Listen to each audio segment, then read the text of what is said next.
트럼프의 구상은 중국 대만 전쟁, 종전을 서두르는 트럼프. 도널드 트럼프 미국 대통령이 이스라엘과 우크라이나를 매우 폭력적으로 압박해 종전을 서두르고 있습니다. 트럼프 정부가 두 전쟁을 끝내리라 예상은 했지만 이렇게까지 전격적으로 밀어붙이는 건 매우 특이한 모습입니다. 트럼프 대통령 취임 직전인 1월 19일 이스라엘과 하마스 사이에 휴전협정이 체결됐습니다. 트럼프 대통령이 파견한 스티브 위트코프 중동 특사가 싫다는 이스라엘을 꺾어눌러 강제로 협정에 도장을 찍게 만든 것입니다. 심지어 네타냐후 총리 측이 유대교 안식일 기간이라는 핑계를 대고 다른 날 와달라고 부탁했지만 위트코프 특사가 난 그런 것 모르겠고 가겠다 라며 이스라엘 측을 강제로 협상장에 앉혔다는 보도도 나왔습니다. 협정 내용은 전반적으로 팔레스타인과 하마스 측에 유리했습니다. 아마도 합의를 서두르려고 미국이 이스라엘의 양보를 강요한 듯합니다. 그래서 팔레스타인 측에서는 승리했다는 평가가 나오지만 이스라엘 측은 협정을 깨고 다시 전쟁하자는 목소리가 터져나옵니다. 휴전협정 2단계 이행이 불투명하다는 이야기도 나왔지만 워낙 미국의 압력이 강하다 보니 일단은 협정이 계속 이행되고 있습니다. 기드온 사르 이스라엘 외무부 장관은 18일 휴전 2단계 진입을 위한 협상을 이번 주 시작한다고 밝혔습니다. 우크라이나 상황은 더 심합니다. 볼로디미르 젤렌스키 우크라이나 대통령이 러시아가 차지한 땅을 되찾겠다며 휴전을 거부하자 아예 미국이 우크라이나를 배제하고 러시아와 직접 협상을 해버렸습니다. 한국전쟁 당시 정전을 반대한 이승만을 배제하고 미국이 직접 북한과 협상한 모습을 연상시킵니다. 젤렌스키 대통령이 계속 협상을 방해하려고 하자 미국은 아예 젤렌스키 대통령을 공격합니다. 트럼프 대통령은 젤렌스키 대통령을 독재자라고 부르며 빨리 움직여야 한다. 나라가 남지 않을 것이다. 라고 협박했습니다. 키스 켈로그 우크라이나 평화협상 특사는 대다수 민주주의 국가는 전쟁 중에 선거를 치른다. 라며 대선을 미루고 있는 젤렌스키 대통령을 지적했습니다. 미국이 제시한 협상안은 러시아의 요구를 전폭 수용한 것으로 우크라이나에 절대적으로 불리합니다. 게다가 트럼프 대통령은 이 협상과 별도로 우크라이나를 향해 그동안 지원한 것을 2배로 갚으라고 압박합니다. 양아치도 이런 양아치가 없습니다. 트럼프 대통령이 왜 이스라엘 우크라이나의 반발을 무릅쓰고 하마스, 러시아의 유리한 방향에서 종전을 서두를까요? 첫째, 전쟁에 이길 수 없다고 판단했기 때문일 것입니다. 트럼프 대통령 말처럼 지금 전쟁을 끝내지 않으면 나라가 남지 않을 것이기 때문입니다. 둘째, 미국이 더 이상 무기를 지원할 수 없기 때문입니다. 병력을 지원하는 건 더더욱 불가능합니다. 미국이 지원을 중단하면 패전은 시간 문제입니다. 더 잃기 전에 여기서 멈추는 게 낫다고 봤을 것입니다. 하지만 이것만으로는 충분히 해명이 안 됩니다. 중국과의 대결에 집중하는 트럼프. 아마도 미국이 종전을 서두르는 건 중국 때문으로 보입니다. 트럼프 대통령은 대선 전부터 중국의 모든 초점을 맞추고 있었습니다. 중국과 경제전쟁에 집중하고 나아가 진짜 전쟁도 불사해야 하는 상황이니 다른 전쟁을 정리하려는 것입니다. 트럼프 대통령은 첫 임기 때 이미 중국과 경제전쟁을 시도했다가 실패한 경험이 있습니다. 2018년 7월 6일 미국이 중국에 대한 관세를 시행하면서 미중 사이에 보복관세 부과를 주고받는 무역전쟁이 시작됐습니다.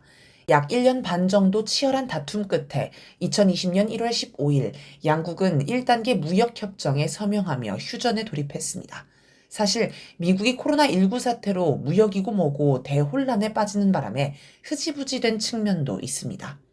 1년 반의 무역전쟁을 돌아보면 대체로 미국의 패배라는 평가가 많습니다. 철강 등 미국 내 일부 산업은 지지했지만 나머지 대다수 기업이 손해를 봤기 때문에 무역전쟁을 중단하라는 아우성이 빗발쳤습니다. 일론 머스크 테슬라 최고 경영자 같은 인물들은 중국에 건너가 친중 발언을 늘어놓으며 중국의 환심을 사려고 노력하기도 했습니다. 2019년 10월 12일 월스트리트 저널은 전날 있었던 미중 무역협상 결과를 보도하면서 중국의 완벽한 승리라고 평가했습니다. 2달 후인 12월 13일 체결된 1단계 무역협정 결과를 두고도 뉴욕타임스는 중국 대미 강경파의 승리라고 평가했습니다. 트럼프 1기 정부가 중국과의 경제전쟁에서 패배한 걸 본 바이든 정부는 총구를 중국에서 러시아로 돌렸습니다. 우크라이나를 부추겨 전쟁을 시작하고 대러 제재에 돌입해 유럽의 셰일가스를 팔아먹었습니다. 원래 미국은 남아도는 셰일가스를 유럽에 팔고 싶었는데 러시아의 값싼 천연가스 때문에 경쟁이 안 됐습니다. 그런데 전쟁이라는 극단적 상황이 발생하자 유럽은 울며 겨자 먹기로 러시아 가스를 끊고 미국 가스를 수입해야 했습니다. 그러나 3년이 다 되어가는 지금 돌아보면 전쟁은 러시아의 승리로 끝나가며 대러 제재 역시 실패로 보입니다. 러시아 경제는 무너지기는커녕 오히려 승승장구하며 엉뚱한 유럽이 경제 붕괴 위험에 처했습니다. 미국의 대러 제재에 맞서 브릭스가 성장하며 반미, 탈미 경제권이 형성되면서 미국이 고립되고 있습니다. 즉, 바이든 정부도 실패한 것입니다. 그래서인지 트럼프 대통령은 당선 시기에 젤렌스키 대통령을 만나 우크라이나와 러시아의 전쟁은 미친 짓이라고 했습니다. 그러고는 다시 미국의 총구를 러시아에서 중국으로 돌렸습니다. 이미 한 번 패배했지만 그래도 포기할 수 없다는 것입니다. 미국이 중국에 집착하는 이유는 간단합니다. 이대로 가면 중국이 경제 대국이 되어 미국을 추월하는 게 자명하기 때문입니다. 지금 미국 경제가 호황이다, 중국 경제가 위기다 이야기가 많지만 그래도 중국 경제 성장률이 미국의 2배입니다. 리니프 전 세계은행 부총재는 2030년에서 2035년 중국이 미국을 국내 총생산에서 추월할 것으로 전망합니다. 최근 딥시크 충격으로도 드러났듯 중국은 이제 단순한 중저가 생산기지, 세계의 공장 수준이 아닙니다. 기술력으로도 미국을 앞서기 시작했습니다. 생산력에 이어 기술력에서도 밀리면 미국은 중국과 경쟁이 안 됩니다. 여기에 군사력에서도 밀리면서 미국의 패권은 복구가 안 될 정도로 타격을 입고 있습니다. 미국은 북한, 중국, 러시아 각각과 붙어도 군사력에서 밀리는 수준입니다. 만약 미국이 러시아와 전쟁에서 이길 자신이 있었다면 우크라이나의 파병에 직접 전쟁을 치렀을 것입니다. 그러나 미국은 무기만 제공했고 그나마도 미국 무기로 러시아 본토를 공격하는 걸 집요하게 통제했습니다. 중국 역시 미군을 양에서도 질에서도 능가합니다. 미국 내에서는 중국과 전쟁하면 이길 수 없다는 보고서가 몇 년 전부터 계속 나오고 있습니다. 북한은 오래전부터 미국의 핵공격에 대비해 철저히 준비했으며 이제는 거꾸로 미국 본토에 핵공격을 할 수 있는 최고 수준의 핵미사일들을 준비해 놓았습니다. 반면 미국은 북한의 핵공격에 아무런 대비도 되어 있지 않습니다. 미국은 자국 군사력이 세계 최고라고 주장하지만 당장 차세대 미사일로 주목받는 극초음속 미사일 형편만 봐도 사실이 아님을 알 수 있습니다. 북중러는 이미 극초음속 미사일 개발에 성공했고 특히 러시아는 우크라이나 전쟁에서 이미 사용하고 있지만 미국은 아직 개발도 못한 상태입니다. 이런 상황에서 경제까지 중국에 밀리면 미국의 패권은 급속히 몰락할 것입니다. 박준석 홍콩주재 총영사관 선임연구원은 한국개발연구원이 발행한 나라경제 2025년 2월호에서 미국의 가장 큰 위협이자 초조함의 반론은 역시 중국의 부상이라며 이에 비해 중국 정부는 비교적 느긋한 모습이라고 하였습니다.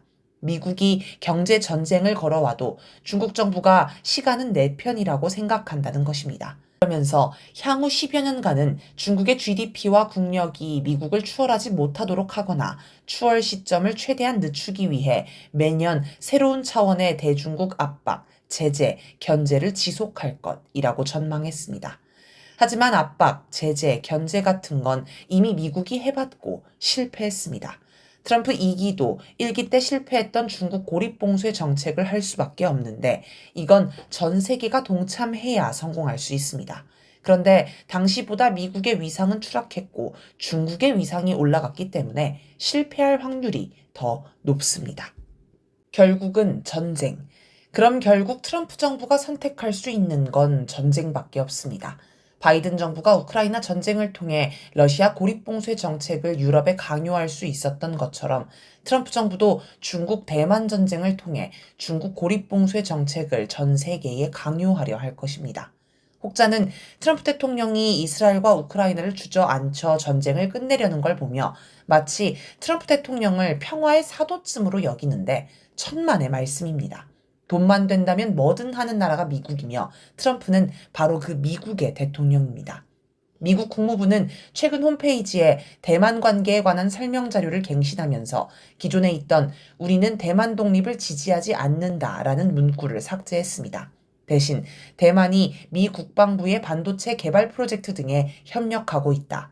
대만의 적절한 국제기구 가입을 포함한 의미 있는 참여를 지지한다. 라는 문구가 들어갔습니다. 대만의 국제기구 가입 얘기는 지난 15일 열린 한미일 외교부 장관 회의에서 채택한 공동성명에도 나오는 내용입니다. 지난 10일에서 12일 미국 해군의 미사일 구축함 랄프 존슨이 대만 해협을 남북 방향으로 가로지르며 항행했습니다. 트럼프 대통령 취임 후 대만 해협에서 진행된 첫 군사작전이었습니다. 16일에는 캐나다 순양함 HMCS 오타와가 대만 해협을 통과하는 기동작전을 벌였습니다. 의도적으로 중국을 자극하는 행위입니다. 중국이 강력히 항의한 건 물론입니다. 러시아는 우크라이나가 나토 가입을 추진하면 전쟁이 난다고 경고했고 실제로 전쟁으로 이어졌습니다. 마찬가지로 중국은 대만이 독립을 추진하면 전쟁이 난다고 경고합니다. 그런데 미국은 중국을 자극해 지역 위기를 높이고 대만 독립을 부추기면서 전쟁에 시동을 걸려고 합니다. 만약 중국과 대만 사이에 전쟁이 나면 순식간에 중국의 승리로 끝날 것입니다. 중국과 대만의 군사력은 비교할 것도 없을 정도입니다. 다만 미국이 참전하면 장기전이 될 수도 있습니다. 하지만 미국은 참전하지 않을 것입니다. 지금은 마치 전쟁이 나면 주일 미군이 움직이고 괌과 하와이에 있는 미군도 출동할 것처럼 분위기를 잡지만 대만을 안심시키려고 하는 얘기일 뿐입니다. 우크라이나 때와 마찬가지로 무기만 제공하고 말 것입니다. 우크라이나 때도 전쟁이 나면 미국과 유럽 전체가 우크라이나를 도와줄 것처럼 분위기를 잡다가 막상 전쟁이 나니 가장 먼저 미국이 참전하지 않겠다고 선을 그었습니다. 참전할 다른 나라도 없습니다. 이길 가망이 없는데 어떤 나라가 중국과 적대국이 되려고 하겠습니까? 그러면 대만만 잃고 끝날 전쟁을 미국은 왜 바라는 걸까요? 첫째, 전쟁을 빌미로 전 세계의 중국 고립봉쇄 정책을 강요할 수 있습니다. 우크라이나 전쟁을 빌미로 전 세계의 러시아 고립봉쇄 정책을 강요한 것과 마찬가지 논리입니다. 지금은 중국과 경제 교류를 끊으라고 해도 말을 들을 나라가 없습니다. 당장 미국 기업들도 정부 눈치를 보며 중국과 거래를 유지합니다. 미국은 전쟁과 같은 극단적 상황이 발생해야 중국과의 교류를 끊게 할 수 있다고 여길 것입니다. 그런데 세계의 공장 역할을 하던 중국과 당장 경제 교류를 끊으면 대책이 있어야 합니다. 이때는 인도나 베트남을 제2의 공장으로 삼을 수 있습니다. 그러면 안 그래도 중국과 경쟁, 갈등 관계인 인도, 베트남을 중국에서 더 떼어놓고 미국 쪽으로 당길 수 있습니다. 러시아같이 중국과 밀접한 관계에 있는 나라에는 추가로 이권을 챙겨줘서 중국과 멀어지게 할 것입니다. 우크라이나 전쟁과 관련해 미국 내에서 가장 큰 실책으로 꼽는 건 중국과 러시아를 밀착시켰다는 것입니다. 중국과 러시아를 이간질한 뒤에 전쟁했어야 승산이 있었다는 평가입니다. 그래서 중국 대만 전쟁을 기획할 때는 러시아를 중국에서 떼어놓기 위한 방법도 연구할 것입니다. 둘째, 전쟁을 계기로 대만 반도체 산업을 무너뜨릴 수 있습니다. 트럼프 대통령은 13일 관세 정책을 발표하면서 대만은 우리 반도체 사업을 빼앗았다. 인텔이 잘하고 있는데 대만이 가져갔다. 미국으로 되돌리겠다. 라고 했습니다. 미국은 반도체 산업으로 경제를 살리려고 합니다. 그리고 반도체 기업인 인텔을 살릴 가장 손쉬운 방법은 경쟁사인 대만의 TSMC를 망하게 하는 것입니다. 2022년 10월 7일 미국 블룸버그 통신은 바이든 정부 관계자를 인용해 미국은 중국이 대만을 침공해 TSMC 점령을 시도하는 최악의 경우 반도체 인력들을 철수시키는 방안도 검토 중이라며 TSMC 공장을 중국에 넘겨주기보다는 차라리 파괴하는 일명 초토화 전략 주장까지 나오고 있다라고 했습니다. 이 주장은 이후에도 꾸준히 나왔습니다. 참다 못한 대만 국방부 장관이 TSMC 폭격을 용납하지 못한다고 밝혔지만 미국이 대만군을 무서워할 리는 없습니다. 전쟁 와중에 공장이 폭격당하면 누가 미사일을 쐈는지 밝히는 게 상당히 어렵다는 건 이번 우크라이나 전쟁에서 여러 차례 드러났습니다. 우크라이나 전쟁 와중에 러시아와 독일을 잇는 가스관 노르트 스트림을 파괴한 세력이 중국 대만 전쟁 중에 TSMC 공장이라고 몰래 파괴하지 못할까요? 셋째, 전쟁을 계기로 아시아판 나토를 결성할 수 있습니다. 한미일은 기본이고 여기에 인도, 호주, 베트남, 필리핀 등 중국과 갈등하는 나라를 최대한 많이 끌어들일 것입니다. 국내 반중 여론의 배경. 중국 대만 전쟁이 발발하면 바로 옆에 있는 한국에도 불똥이 튈 것입니다. 미국은 한국이 철저히 대만 편을 들어 중국을 배척하기를 바랍니다. 참전은 안 하더라도 최소한 중국 불매 운동이라도 해야 합니다. 그래서 한국 내 반중, 협중 정서를 열심히 퍼뜨리고 있을 것입니다. 최근 들어 반중 여론이 급격히 올라간 것도 이와 관련이 있을 수 있습니다. 18일자 MBC PD수첩 방송 광장의 음모론 일부 태극기 든 애국 청년에는 최근 청년층에 무섭게 불고 있는 반중 정서를 고스란히 보여줍니다. 내란 지지 집회 참가자들이 지나가던 한 여성을 둘러싸고 말투가 어눌한 게 중국인 같다. 국적을 밝히라 라며 위협합니다. 집회에서 발언을 한 20대 여성은 윤석열 대통령이 탄핵이 된다면 우리나라 자유민주주의 체제가 끝나고 저 이재명의 민주당 그리고 그 뒤에 있는 중공 세력이 우리나라를 먹을 것이라며 확신에 넘친 표정으로 말합니다. 이들은 민주당이 중국의 재력을 앞세워 이 땅을 중국과 북한의 식민지로 만들려고 한다라는 윤석열의 주장을 곧이곧대로 믿는 눈치입니다. 어떤 이들은 미국이 과연 중국 대만 전쟁을 일으킬 수 있겠냐며 가능성을 따집니다. 우크라이나 전쟁도 발발 직전까지 대부분 안 일어날 거라고 여겼습니다. 가능성의 문제가 아니라 미국의 구도가 이렇다는 걸 주의 깊게 봐야 합니다.